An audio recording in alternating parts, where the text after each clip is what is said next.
학개서 2장과 히브리서 12장은 만왕의 왕의 보좌가 예루살렘 성전에 굳게 서기 위한 하늘과 땅의 진동이 있을 것이라고 예언합니다.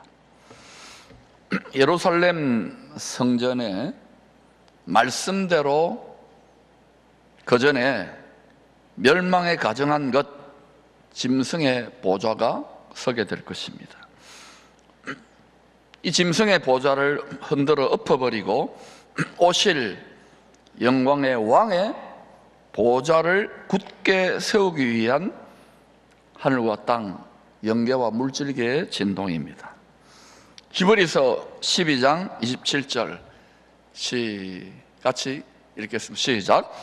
이 또 한 번이라 하심은 진동하지 아니하는 것을 영존하게 하기 위하여 진동할 것들 곧 만드신 것들이 변동될 것을 나타내십니다.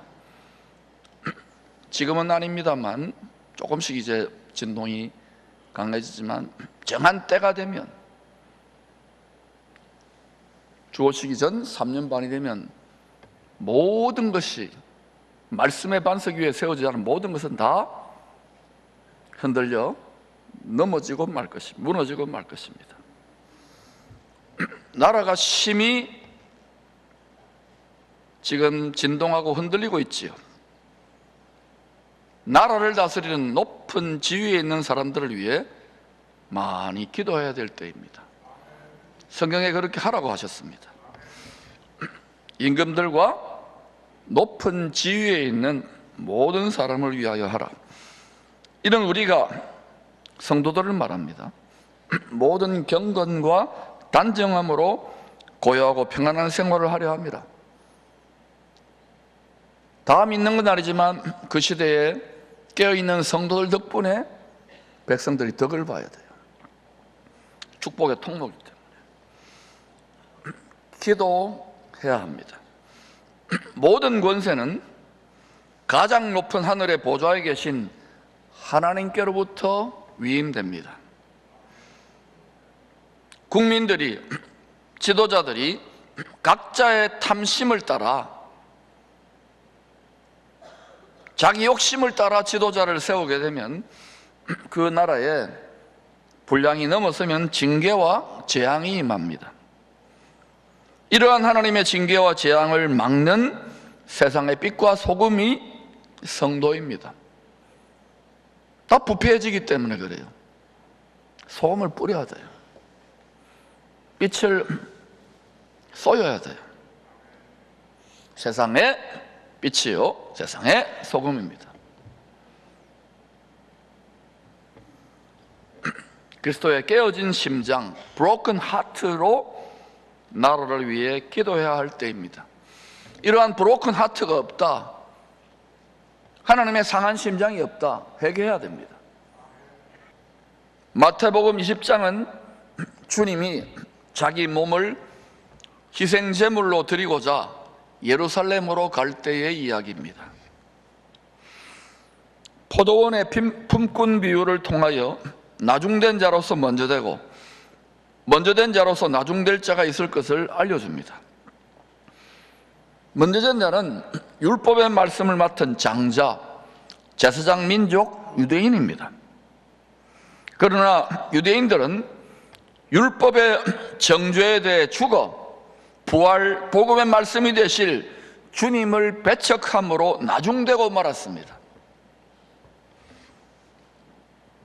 나중된 자는 열방 모든 민족들 중 예수 복음을 믿는 이방인 성도들입니다.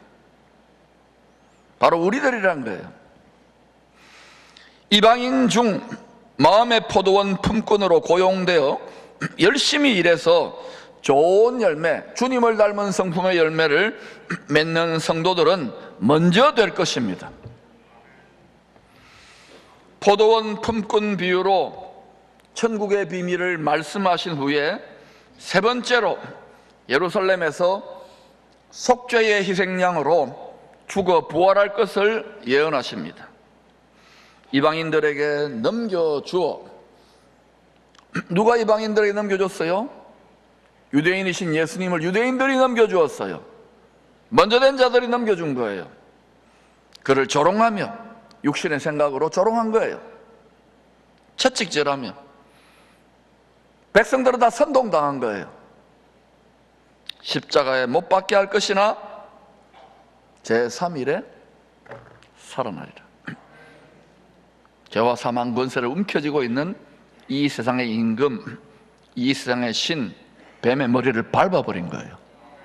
창세기 3장 15절에 복음대로 아버지의 뜻을 이루려고 창세전에 아버지가 정한 뜻이에요. 죽음의 고난을 자원하여 받기 위하여 예루살렘으로 가고 있는 것입니다. 억지로 가는 게 아닙니다. 앞에 있는 즐거움, 자신을 통하여 많은 백성들이 하나님의 상속자가 될 것, 영원한 하나님 나라의 영생 부활의 복음에 참여할 것을, 그 즐거움을 바라보고 희생제물의 길을 걸어가는 거예요. 율법이 육체가 된 주님이 죄인들을 정죄하는 율법에 대하여 육체를 갖고 있는 모든 사람들은요, 죄가 들어오고 난 다음 전부 다 죄인입니다. 영광, 영생에 참여할 수 없다고요. 사형선고 당했다니까요, 하나님 말씀의 법에 의해서. 여러분이 죽지 않고 영생한다면 그분은 의인이에요. 태생적 의인입니다. 죄인이라니까요. 할 말이 없어요. 죄인이 은혜를 받은 거 아닙니까? 죽을 수밖에 없는데 영원히 은혜 받았으면 얼굴이 피어나야죠. 큰 기쁨의 좋은 소식을 받았는데 누리지를 못해. 왜? 육신의 생각에 여전히 흉악하고 잔인하게 육신 속에 생각이 결박되어 있는 거예요. 자신은 모르지. 하나님의 원수가 되죠. 그러면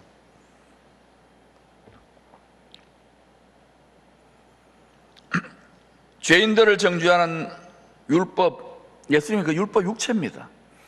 율법 말씀 육체가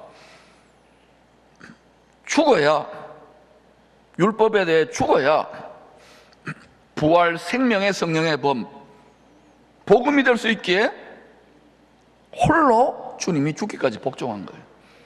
그 덕분에 우리는 큰 기쁨의 좋은 소식을 받게 된 거예요. 그러나 여러분, 복음을 받아들였지만 큰 기쁨의 좋은 소식을 잘 느껴지지 않는 이유가 뭘까요? 생로병사, 나이 들어가고 먹고 살아야 되는 이 부분 때문에 구원의 완성, 부활의 몸, 영광의 몸, 썩지 않을 몸을 아직 입지 못했기 때문에 죽을까 봐 두려운 거예요. 죽는 게 아닙니다. 잠자는 겁니다. 예수 그리스도 안에서, 약속 안에서. 믿습니까? 요즘 교회는 왔다 갔다 하는데 성경 말씀을 하나님 말씀으로 안 믿는 분들이 점점 많아져요. 여기는 한 번도 그런 분이 없는 줄로 믿습니다. 주님이 십자가를 지고 아버지의 말씀에 순종하신 것은 저절로 된 것이 아닙니다. 히브리서 2장 10절 볼까요? 시작. 그러므로 만물이 그를 위하고 또한 그로 말미암은 이가 많은 아들들을 이끌어 영광에 들어가게 하시는 일에 그들의 구원의 창시자를 고난을 통하여 온전하게 하심이 합당하도다. 예수님은 구원의 개척자, 영생길의 개척자, 구원의 창시자입니다. 근데 그 예수님을 하나님 아버지가 고난을 통하여 온전하게 했대요. 그게 합당하답니다. 하나님의 뜻에. 무슨 이런 나쁜 아버지가 있어요? 잔인한 아버지가 있어요? 친아들인데 예수님, 우리는 양아들이고. 아버지께서 주님을 만유의 상속자로 하늘과 땅의 모든 권세를 위임해 줄 만한 하나님의 상속자답게 온전하게 하셨어요. 무엇을 통해서? 고난을 통해서. 무엇을 통해서요?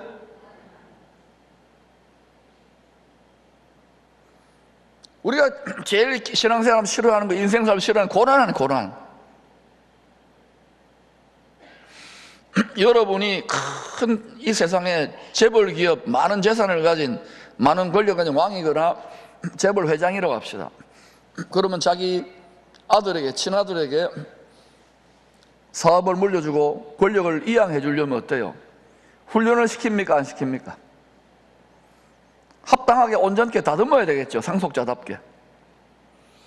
우리들도 고난을 통하여 하나님의 상속자답게 하나님 아버지가 온전하게 다듬어 가십니다. 그러니까 여러분이 낙심하고 주저앉아 있는 분들 말고 계속해서 하나님 말씀에 순종하려고 하는 분들은 다 깨어지고 고난을 당하는 거예요. 그걸 시험이라 그러잖아요. 야고보 사도가 여러 가지 시험을 당하도 온전히 기쁘게 여기라. 이는 너희로 상속자답게 구비하여 조금도 부족하게 없게 하는 것일까 기뻐하라는 거예요. 시험 당하면 시커멓게 돼요. 말이 달라져요. 막 거칠어져요. 또 여러분 로마서 8장에서 뭐라고 했어요? 자녀이면 우리 하나님의 자녀잖아요. 큰 권세를 받았잖아요. 예수 믿고 하나님의 상속자 곧 예수 그리스도와 함께한 상속자니 장차 그리스도와 함께 영원한 영광을 받기 위하여 잠시의 고난도 함께 받는다고 하지 않습니까? 고난을 통하여 다듬어지는 거예요. 그냥 뭐 지식으로 설교 몇 자 듣고 되는 게 아닙니다. 인생이 삶 전체가 고생인데 고난인데 죽을 때까지 여러분 나이 들면 병과 씨름해야 되고 젊어서는 또 어때요? 입시, 전쟁, 시집장가 가면 다 해결됩니까? 잠시 위로죠.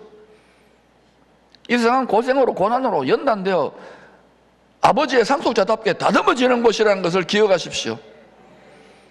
이 세상이 전부 다 그냥 육체적인 양 유물적으로 살아가면요 굉장히 쾌락적이고 말초적이고 거짓말만 바꿔서 합니다. 부패해집니다. 반드시. 그걸 또 자손들에게 넘겨줘요. 여러분 북쪽의 자손에게 넘겨주니까 행복해 보입니까?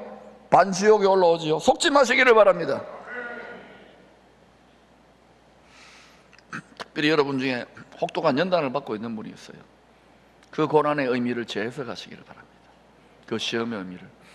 그리고 저는 지난 수년 동안 고집스럽게 온전히 기쁘게 여기라고 계속 강조. 왜? 이 근육이 한꺼번에 형성되지 않거든요. 특히 중한 질병이나 가난이나 고통이 있습니까? 예수 믿다가 낙심하고 행복이 없고 외로움과 울분과 원통함과 비참함만 가득합니까? 우울합니까? 온전히 기쁘게 여겨보세요. 이게 될 때 즐거움의 기름, 승리자의 기름이 부어진답니다. 그러지 않으면 한평생 그렇게 살다가 겨우 예수의 은혜를 덧입어 영생 부활에 참여하는 거예요.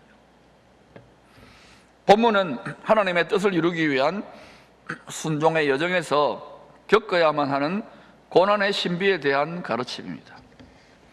이 고난의 신비를 제자들에게 가르치시려는 타이밍이 절묘해요. 3년 동안 갈릴리 신학교에서 주님께 직접 배웠던 제자들입니다. 이게 졸업을 앞두고 있어요.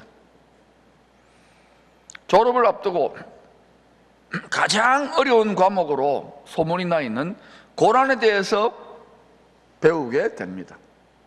마지막 학기 고난학 3학점짜리를 지금 듣는 거예요. 이때 조교가 등장합니다. 타이밍도 절묘하죠. 조교가 누구냐? 세베대의 두 아들 야고보와 요한이 자기 엄마를 앞세워가지고 인사청탁을 하러 옵니다. 뭐라고 했을 것 같아요? 엄마 예수님 지금 예루살렘으로 가고 있는데 아마 선지자들이 예언했던 메시아로 왕으로 보좌에 앉을 것 같아. 그 엄마 빨리 좀 앞세워가지고 우리 좀 띄워달라고 해라. 이거예요. 이게 지금 예나 지금이나 치마 빠르면 대단합니다. 그래서 엄마가 와가지고 예수님께 인사청탁을 합니다. 저기 보니까 당신은 우리 조상들이 오랜 세월 기다려온 기름 부은 왕 메시아 그리스도가 맞는 것 같습니다. 이제 곧 당신이 선지자들의 예언대로 예루살렘 성전의 지성소에 보좌에 앉아 이스라엘과 온 세상의 왕이 될 때에 내 두 아들을 잘 부탁합니다. 요거는 죽도시장에서 방금 사온 싱싱한 과메기입니다. 묵로도 있습니다. 하나는 주가 앉게 될 보좌 우편에, 하나는 보좌 좌편에 앉도록 어명을 내려주세요. 이 말이에요. 그러자 그 청탁을 받고 주님이 수수께끼 같은 질문을 하십니다. 읽어볼까요? 시작. 예수께서 대답하여 이르시되 너희는 너희가 구하는 것을 알지 못하는도다. 내가 마시려는 잔을 너희가 마실 수 있느냐? 그들이 말하되 할 수 있나이다. 마실 수 있다 그래요, 그 잔을. 지금 주님이 마시려는 잔은 유월절 어린 양으로 십자가에 죽임당하는 고난의 잔입니다. 하늘에 계신 아버지께서 세상 모든 죄를 독생자 아들에게 다 뒤집어 씌워버렸어요. 그리고 그 죄에 대한, 세상 죄에 대한 모든 죄인들의 진노를 아들에게, 죄 없는 아들에게 다 뒤집어 씌우고 그 진노를 다 쏟아붓는 거예요. 뒤집어 씌워가지고 사약을 담아가지고 잔에다가 마셔라. 세상에 아버지가 상감마마인데 세자한테 사약을 받으라. 왜 아버지가 이런 어처구니 없는 짓을 할까요? 아버지는 말씀의 법대로 심판, 멸망이 임할 옛 세상을, 이 세상을 말해요, 이처럼 사랑하사 독생자를 희생제물로 내어주신 거예요. 그렇게 하신 이유는 그를 믿는 자들에게 영생, 부활, 천국을 상속해 주시려고. 이게 예수 믿는 겁니다. 여러분의 바라는 것이 이 세상뿐이라면 주와 복음을 위해 애쓰고 교회 이리 봉사하고 수고하고 불쌍한 자들입니다. 사도들이야말로, 예수님이야말로, 선지자들이야말로, 순교자들이야말로 가장 비참하고 불쌍한 자들이에요. 과연 그럴까요? 저는 부러운데.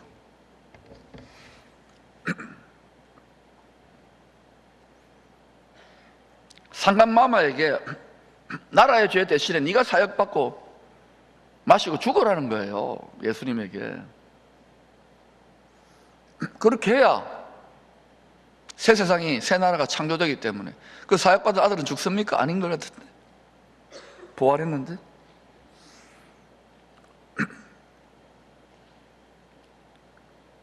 그럼에도 말씀이 육체가 되신 독생자는 아버지를 어느 정도로 사랑했냐면 마음을 다해, 생명을 다해, 힘을 다해, 뜻을 다해 사랑했기에 기꺼이 그 잔을 마시려고 합니다.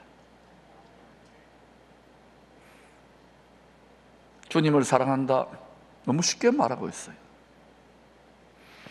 마음을 다해, 힘을 다해, 뜻을 다해, 생명을 다해 사랑하신 분은 오직 한 분밖에 없어요. 여러분, 굉장히 낭만적으로 사랑합니다. 굉장히 이기적으로 사랑합니다. 우리가 원하는 것, 고난 없고 시험 없는 달콤한 신앙생활, 그거 아니면 삐지고 도망가고 이 교회 저 교회 돌아다니고 불평하고 원망하고 인상이 험악해지고, 이게 우리들의 신앙 수준 아닙니까? 우리가 그런 체질인 것을 압니다, 아버지는. 그래서 독생자가 죽어 그 피를 뒤집어 씌워가지고 하나님의 의를 옷 입혀준 거예요. 그리고 예수님 닮고 예수님의 길을 따라가라고, 순종하라고 하시는 거예요. 그래서 주님이 두 제자, 두 신부에게 내가 마실 잔을 너희가 마실 수 있겠느냐고 물어보신 겁니다. 두 제자는 이 잔의 의미도 모른 채로 주님이 건네준 그 잔, 우리도 마실 수 있다고 자신 있게 대답해요. 그 대답대로 야고보는 사도들 중에 가장 먼저 순교하는 영광에 동참합니다. 요한은 모든 사도들이 다 순교한 후에 요한계시록, 마지막 세상 종말의 영원한 복음을 기록으로 남기고 순교하는 영광에 참여합니다. 우리는 날마다 순교할 수 있기를 축원합니다. 날마다 죽노라. 우리의 부패한 정욕, 죄성, 생각에 대해 손톱처럼 자라나면 교만이 돼. 손톱처럼 자라나는 안일함이 돼. 날마다 못 받기를 축원합니다. 그리스도의 몸을 모질게 핍박했던 바울, 스데반이 자신의 육체의 잔으로 순교자의 영광, 스데반 집사가 순교자의 영광을 취했어요. 그 핏값으로, 스데반의 핏값으로 핍박자요 폭행자였던 바울이 십자가에 나타난 주님의 사랑을 깨닫고 신랑이 건넨 청혼의 잔을 기꺼이 마십니다. 그래서 그는 다른 사도들보다 더 열심으로 이방인의 사도로 택함받았다는 것을 깨닫고 그리스도의 몸된 교회를 위하여 자기 육체의 잔에 그리스도의 남은 고난을 채워 기쁨으로 마셨습니다. 자기 육체를 가지고 관제라고 하는 포도주 붓는, 제물 위에 붓는 그런 제사가 있어요. 전제라고도 하고 자기의 모든 마지막 피 한 방울까지도 다 부어버린 거예요. 그래서 이런 고백을 한답니다. 골로새 1장 24절 같이 읽어보십시다. 시작. 나는 이제 너희를 위하여 받는 괴로움을 기뻐하고 그리스도의 남은 고난을 그의 몸된 교회를 위하여 내 육체에 채우노라. 저는 목회자로서 이렇게 저렇게 가르쳐도 보고 또 메시지도 전해보고 복음도 전해보고 일대신앙으로 주님 따라간다고 했는데요, 때때로 복되고 기분 좋고 좋은 일도 많이 겪지만 때때로 괴로움이 있겠죠. 고난이 있겠죠. 불시험이 있겠죠. 그때 솔직하게 별로 기쁘지 않았어요. 근데 한 4년 전부터 그렇구나. 나는 이제 너희를 위하여 받는 괴로움을 기뻐하고, 다시 말씀드립니다. 나는 이제 골로새 교회 성도들을 위하여 받는 괴로움을 기뻐하고. 이런 자들이 지도자들입니다. 이런 기쁨이 있는 사람이 충성된 자입니다. 나는 이제 너희를 위하여 받는 괴로움을 기뻐하고 그리스도의 남은 고난, 주님이 왜 남겨놓았을까요?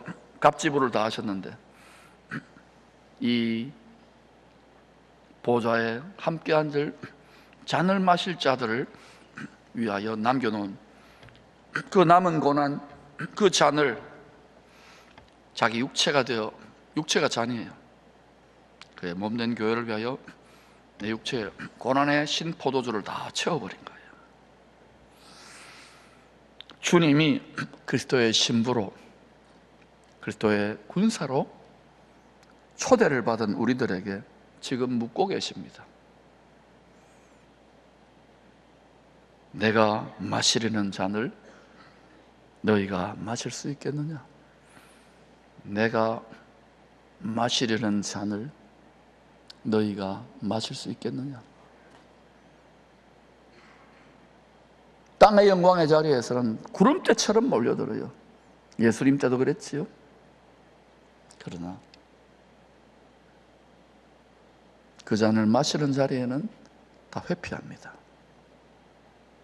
다 도망갑니다.